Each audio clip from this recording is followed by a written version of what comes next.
The Orioles have brought back Albert Suarez as depth on a minor league deal. We'll talk about all the news and moves from the past couple of days coming up on this episode of the Locked On Orioles podcast.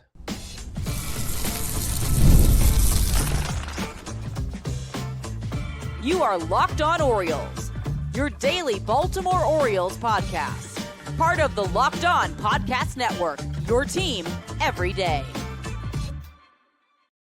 Hey there, Orioles fans. Today is Thursday, December 18th, 2025, and welcome back in to the Locked On Orioles podcast, part of the Locked On Podcast Network, your team every day. As always, I'm your host, Connor Newcomb, and coming up on today's episode, we're going to talk about a bunch of moves that the Orioles have made over the past few days. None of them super major, but Albert Suarez is back in the organization. We'll discuss how he could provide some more pitching depth for the Orioles in 2026.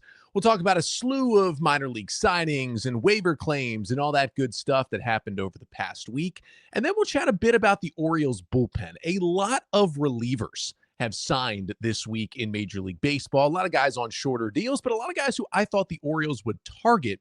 We'll talk about where the bullpen stands after getting Ryan Helsley and Andrew Kittredge and what the Orioles still need to do to address that group. But that's all coming up on this episode of the Locked On Orioles podcast, which is brought to you by FanDuel. If you want to be right in the middle of the action this season, visit FanDuel.com and place your NFL live bets all season long.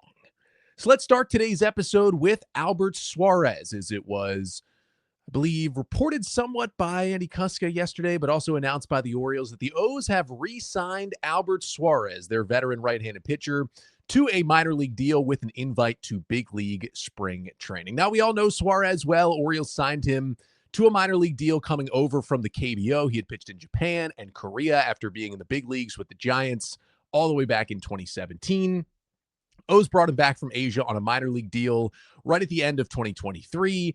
He kind of showed out in spring training in 24, didn't make the team out of camp, but the Orioles needed some pitching early in the season. They called up Albert Suarez, and he never left. He was awesome for the Orioles pitching staff in 2024, throwing 133 and two-thirds innings split between a reliever and a starter and posting a 3.70 ERA in that stretch. And he made the opening day roster again in 2025, but not as a starter. He kind of made the team as their long reliever, and he pitched in the second game of the season in Toronto in long relief and apparently injured himself because he went on the IL after that with a shoulder injury, and that took out most of his season. He did not return until early September. Never needed surgery, which was good, but he was out for a while. Of course, by the time he came back in September, the Orioles were clearly out of it.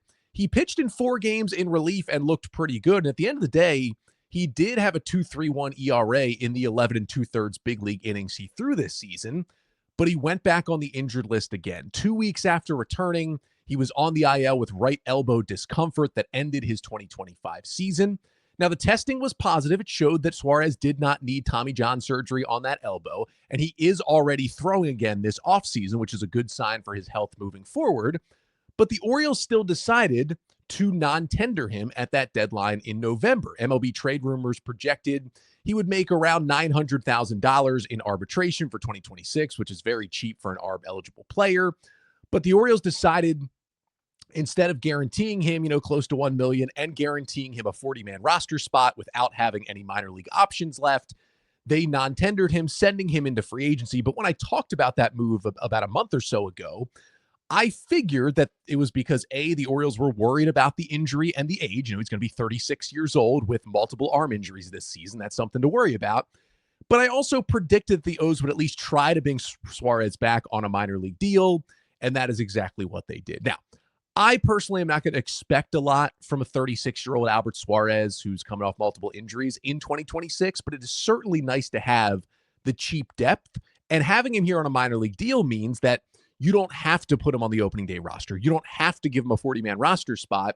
If you bring in enough pitching, as the Orioles should do for the remainder of this offseason, you can just begin Suarez in AAA Norfolk, whether he's in the rotation or the bullpen to start the year, and then you can call him up whenever you need him. And there's a good chance, even if the O's really do bolster the rotation, if you're bringing him back and he's healthy, you're probably going to use Albert Suarez in the big leagues at some point next year. And the nice part about Suarez is if he's healthy, he's versatile. He can bounce back and forth between the rotation and the bullpen, as we saw him do in 2024. He's some of the better depth I think you can get because the Orioles know him. The issue and the reason why he was non-tendered is just that A, the age, B, it's only been one good season. It's not very good stuff. Was that a lot of smoke and mirrors, what we saw from Suarez? I don't think it was a lot of it because 133 innings is a pretty large sample size to be that good in that many different roles. But the age as well, you kind of compile it all and you can see why they non-tendered it. And you can see why another team didn't want to guarantee him a major league deal and why the Orioles were able to get him back on a minor league contract. So in terms of what the projected rotation looks like at this moment on December 18th, Kyle Bradish, Trevor Rogers, Dean Kramer is your 1, 2, 3, and then everything else is kind of up in the air. If the season started tomorrow, I think Tyler Wells would be your number 4 with Cade Povich as your number 5. And then your depth would kind of be Brandon Young at 6, Albert Suarez at 7, Cameron Weston at 8, Trey Gibson at 9, and Nestor Herman at 10. Those final 3 guys are going to start the year in the AAA Norfolk rotation. And you would probably think that if it played out like this, if the season did start tomorrow, you'd probably actually have Suarez on the opening day roster. Now, whether he be the 5th starter or a long reliever, there's just not enough pitching to keep Suarez off of it. But the goal would be that you add still enough pitching, hopefully 2 more starters and another reliever this offseason, that you push Suarez to AAA to begin the year, and then he becomes that kind of depth that you're looking for. And again, he's not one of your 5 best options, even adding him right now. That's not why he's being added. The O's are still looking to bring in much higher level pitching, especially in that starting rotation. Suarez move was certainly the biggest name move that was made by the Orioles this week, but there were some other minor moves and some things to get to. A couple of thoughts about, Maverick Handley and Drew Romo and Willy Vasquez and others. That is coming up next. But first, this episode of the Locked On Orioles podcast is brought to you by FanDuel. NFL Sundays move fast. One big play and suddenly everything feels different. That's what makes live betting with FanDuel so exciting. You're not just watching the game, you're reacting to it in real time. With FanDuel, you can place bets as the action unfolds. Every drive, every momentum swing, and every highlight moment. And live betting is best when the game starts to shift. A receiver gets hot, a defense tightens up, or the momentum flips after a turnover, and FanDuel lets you jump right into the moment. Live spreads and money lines that adjust instantly, and player props that update as guys heat up. So if you want to be right in the middle of the action this season, visit FanDuel.com and place your NFL live bets all season long. That's at FanDuel. The game moves fast, and so can you. So we want to talk about some other Orioles news and notes and roster moves from the week coming up here in a moment. But first, just want to thank you for making Locked On Orioles your first listen of the day. And thank you for making Locked On Podcast Network now the #1 sports podcast network. Now, you already live your team every day. Now, it's time to take it up a level and go ad-free. Join the Everydayer Club today and get Locked On Orioles with no interruptions, members-only Discord access, and more, all for just $5 per month, or, to save a little money, $50 per year. Just go to lockedonorioles.supercast.com or check the link in the show notes to learn more. It's a lot of cool features with the Everydayer Club. And for even more information, post an episode back on Monday, just a little 3-minute primer on what you can get and what to expect both inside and outside of the Everydayer Club here at Locked On Orioles. So let's get to some news and notes from the week for the Orioles. Again, I had a Monday and Tuesday episode. If you're unaware, this is the part of the offseason where we go back down to 3 episodes per week here at Locked On Orioles. Generally, it is 5, but really from mid-December to mid-February. It's only about 2 months between kind of the end of the winter meetings and then the beginning of spring training. We drop down to 3 days a week in the offseason. We will still have plenty of coverage here for you. If news breaks, and I've already done 3 episodes, don't worry, I will do a 4th or 5th even episode that week to cover the biggest news, the big moves of the offseason by the Orioles. We may even have another episode tomorrow and still do 4 episodes this week, kind of heading into a bit of a little holiday break. But let's talk about some moves that happened, because again, the Monday and Tuesday episodes, I recorded them both on Sunday. It is now Thursday. There's been some small things that have happened since then, and we begin with Maverick Handley, who was DFA'd last week when the Orioles officially added Pete Alonso to the roster after signing him to a 5-year deal. Handley, as expected, the backup catcher, has cleared waivers and was outrighted to AAA Norfolk, so he remains in the organization but is no longer on the 40-man roster. I'm not sure if the Orioles want to either carry a third catcher or have a third catcher who's kind of going up and down between MLB and AAA throughout the season as they use Samuel Basallo and Adley Rutschman in different ways. I don't know if I really want Maverick Handley to be the guy. He's a great defender. He works really well with pitchers. There's even some good quotes from Charlie Morton working with Maverick Handley, in the 15-plus year age difference between the two of those guys. But he did not hit at all. Now, it was 50 plate appearances in his first big league chance in 2025, was kind of called into action because the Orioles had so many catching injuries this season. But the bat, it came along a little bit in AAA the last couple of years, but it's never really been the carrying tool. And I get with a third catcher, you're not really looking for a lot of hitting. I just think the Orioles could do better than Maverick Handley as an up-down third catcher, but there's a chance we see him again in the big leagues. Overall, he's just solid catching depth to have in AAA. Now, speaking of catching depth, Drew Romo, who was another catcher who the Orioles claimed off waivers from the Rockies a couple of weeks ago, 24-year-old switch hitter with minor league options. I thought he'd be a good shot to be kind of that third up-down catcher, but I figured the Orioles would probably DFA him at some time. Well, they did that last week when they claimed left-handed reliever Josh Walker off waivers again. Romo, I thought, had a chance to clear waivers and stay with the Orioles. However, he was claimed off waivers by the New York Mets. So at this time, he's on the Mets 40-man. Probably a good chance that the Mets DFA Romo at some point this offseason. Probably a good chance the Orioles claim him again. Their overall goal would be to get Romo back, send him through waivers cleanly, and keep him in the organization as maybe a better option for catching depth than Handley is. Again, questions with his bat, but was a much bigger prospect, and honestly, maybe has the better tools to be a better defender than even Maverick Handley was. Another guy who was DFA'd was Ryan Noda. He was DFA'd when Drew Romo was claimed a couple of weeks ago. He has also cleared waivers and was outrighted to AAA Norfolk. I believe Noda had the ability to decline that assignment and become a free agent, and instead decided to stay in the Orioles organization off the 40-man roster. A little surprising considering the Orioles currently have 3 first basemen on the 40-man and on the big league roster, basically, in Kobe Mayo, Ryan Mountcastle, and Pete Alonso, plus the looming presence of guys like Tyler O'Neill and Samuel Basallo and how they fit in. But Noda, who's kind of a first base, corner outfield, left-handed hitting power type who swings and misses a lot, but also walks a lot, he decided to stay. He got a small chance with the Orioles last year. He, at this point, is going to come to big league spring training as AAA roster depth. I can't really see a scenario where he's on the opening day roster, but maybe the O's would need him at some point next year, so he sticks around as depth. And speaking of depth, the Orioles gave out another minor league deal this week. Obviously, the bigger one was to Albert Suarez, but they also have signed 24-year-old right-handed hitting infielder Willy Vasquez to a minor league deal. Vasquez, who was initially a Rays international signing out of the Dominican Republic in 2019, so a little connection to Craig Albernaz there, played second base, shortstop, and third base coming up through the Rays system, was pretty good in the low minor leagues his first 3 years with the Rays as a hitter, but he got to high A in 2023 and started to struggle as a hitter. They did bump him up to double A in 2024, just at age 22, but he had a 73 WRC plus in 97 games at his first chance in double A.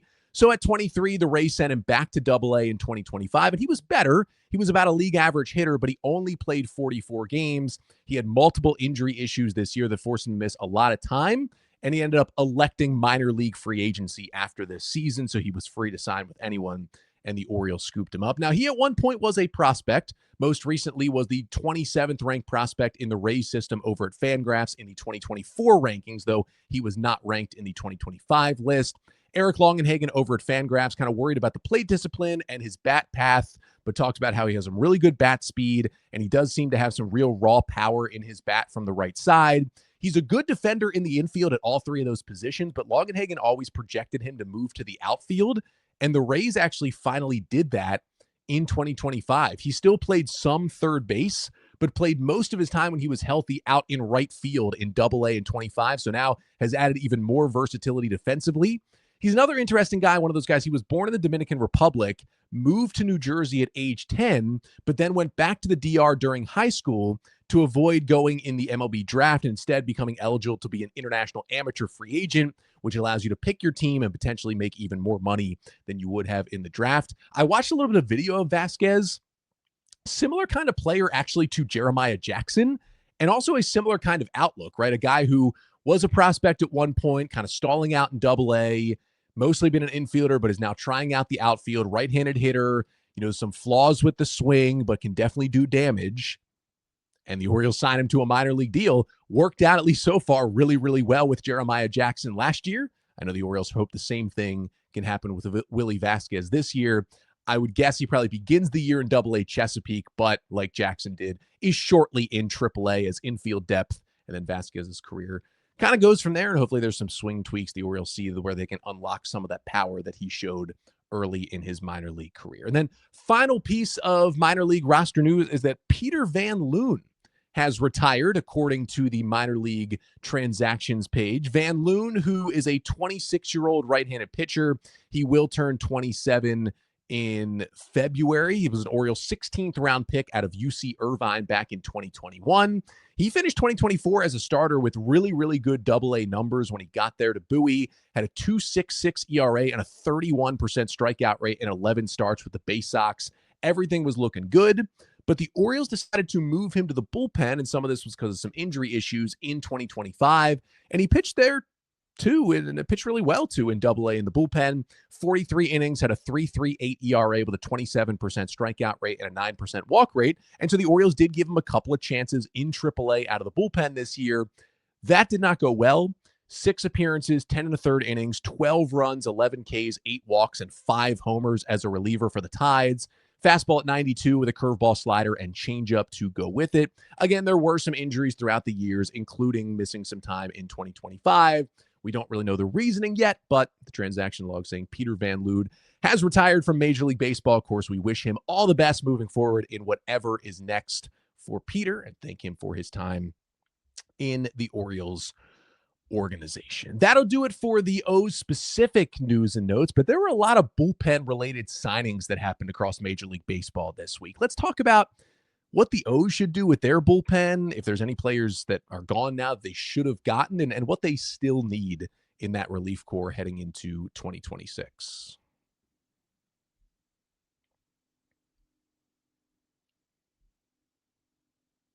So a fairly active week across Major League Baseball the week after the winter meetings. Not any of the big names yet. Like Murakami is going to sign by Monday coming up here, so that'll be kind of the next domino to fall, you would think. But otherwise, it's been some smaller deals. Now, certainly some names and it's been a lot of relievers that have gone off the board this week, and that's been interesting when you think about it from an Orioles perspective, right? The Orioles, very early in the offseason, they retraded for Andrew Kittredge, got him back on the roster. Then they, of course, signed Ryan Helsley to a 2-year deal to be their closer. So they shored up the biggest hole in the bullpen, which is Felix Bautista, shoulder surgery, going to be out for most of and probably all of 2026. Needed a closer, got a closer. They also traded 4 setup men basically at the deadline in Seranthony Dominguez, Gregory Soto, Brian Baker, and Andrew Kittredge. Now, Dominguez and Soto were both going to be free agents anyway, so that they were already going to be gone.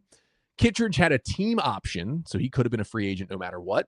Baker was the only one who had team control, but he was coming off 2 bad years. It kind of turned it around, and I think the O's were smart to kind of sell high and get that draft pick for Brian Baker this year. However, you still really depleted a bullpen that looked really good on paper coming into 2025, even if not a lot of those guys were going to be back in 2026 either way.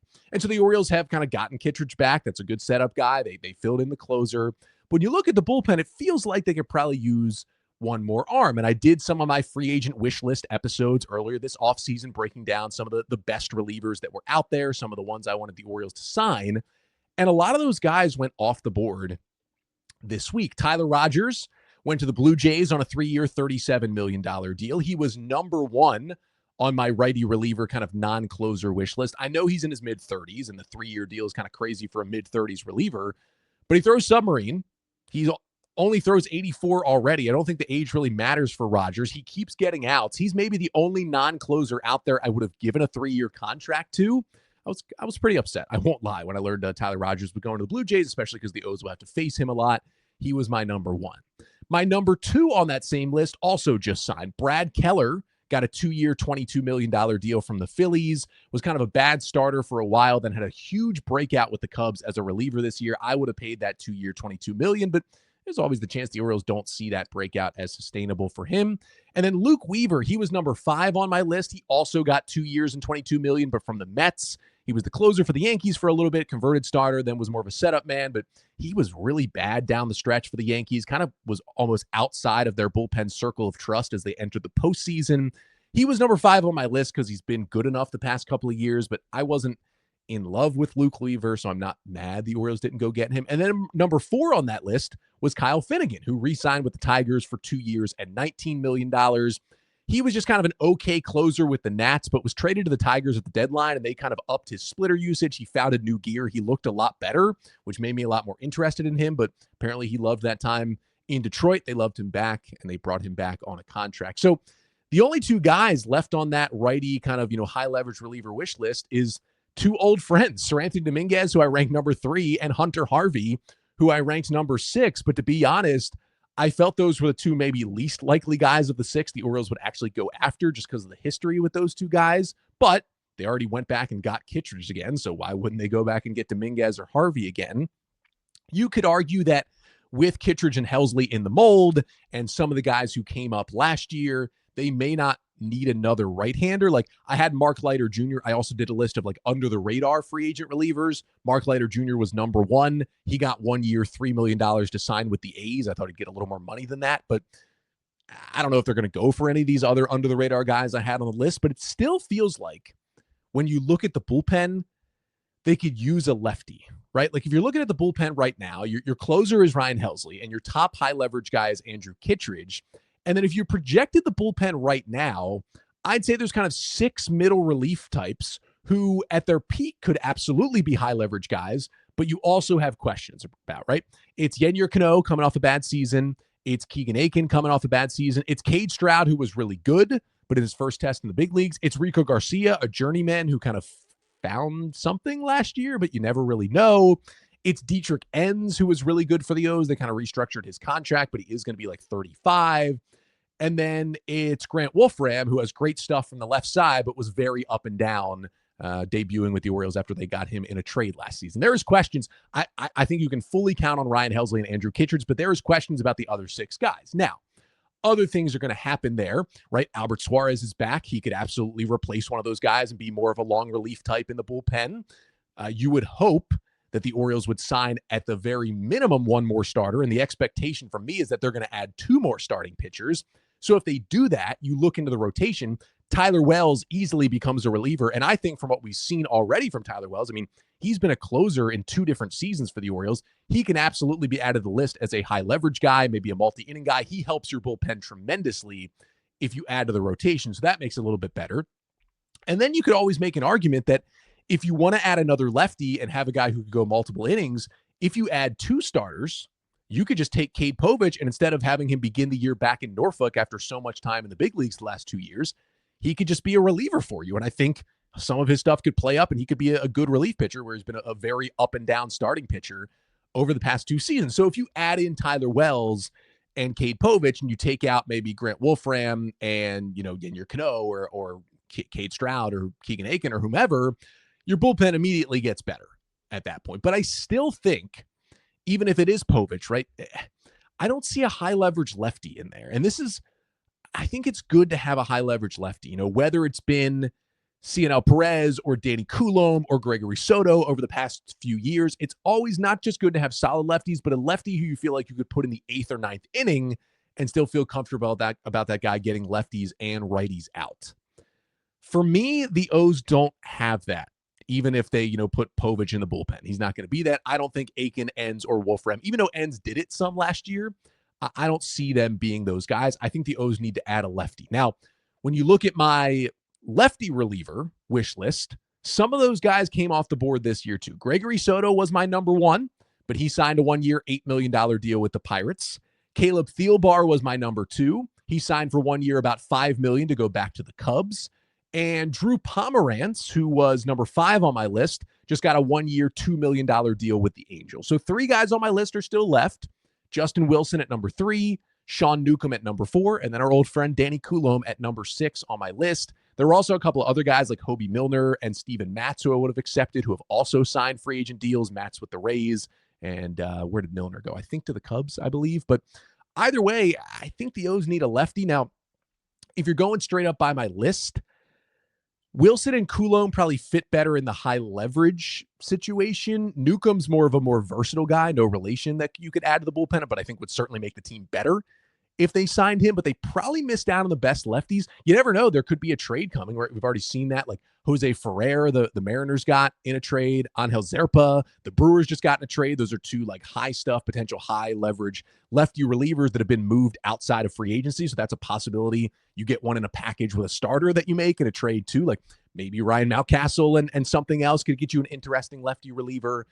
That's always up in the air. And it's really tough to know what relievers are available in trade because generally almost every reliever is available in a trade at any given time. It's tough to suss out which ones could actually be dealt. But I feel like if you add a high leverage lefty, like if you add Justin Wilson and then you sign two pitchers so you can move Povich and Wells to the bullpen, that looks a lot better to me. That bullpen feels pretty ready to go into next year if you believe in some of the strides made by these younger relievers who came up last year. I think it gives you good depth behind it as well. But I think it's still that, even with the theoretical addition of Tyler Wells and Cade Povich, I think they're one reliever short. And if it's a good righty instead of a good lefty, like that's fine, right? If it is Sir Anthony Dominguez coming back, I'm not going to be mad at that. He's a good pitcher. He added that splitter, which made him much better against lefties last year, which was important for him. But if the Orioles are going to be more specific on what exactly they want in the pen, I think a lefty could be useful for this team. But that'll do it for today's episode. Thank you so much for tuning in. Again, good chance here. Not going to guarantee it, but good chance there's still a Friday episode coming up. If there is some news, I'll certainly get to it. It seems like there's reporting that Michael King could be signing shortly. I mean, there was some weird reporting by Peter Abraham last week where it was like the Orioles, Red Sox, and Yankees are the finalists, and they walked back on that report. But either way, I think we know that Michael King is getting closer to signing and that the Orioles are right in there. So maybe that could happen late in the week and we could get to that, or could continue some player season reviews. Dylan Beavers is up next. Good rookie debut for him. Also another name I'm sure that the Orioles, or at least other teams, are asking the O's about in trades as they try to add to this starting rotation. So that presumably coming up on tomorrow's episode. For that, though, make sure, check out the Everydayer Club. Thanks for tuning in today. Now, if you need a last-minute holiday gift or someone keeps asking what you want, you can make it easy. You can ask for the Everydayer Club, ad-free episodes of the show, an exclusive Discord server, access, and more. And subscriptions can be gifted through lockedonorioles.supercast.com. Again, that is lockedonorioles.supercast.com. While you're here at YouTube, make sure to like, comment, and subscribe to the Locked On Orioles YouTube channel. We are very close to 10,000 subscribers. The goal is to get to 10,000 by the end of the calendar year. If that happens, there'll be a cool Orioles giveaway only for subscribers, so make sure you want to be here for that one. If you are a listener, make sure to subscribe to the show, follow the show, leave a 5-star rating or review on Apple Podcasts or Spotify. That really helps us out as well. And if you want to talk some ball, you have some feedback for the show, you have Orioles questions you want to ask, you can always email me, lockedonorioles@gmail.com. Again, going to be back Friday. Until then, I'm Connor Newcomb, and this has been the Locked On Orioles podcast, part of the Locked On Podcast Network. Your team every day.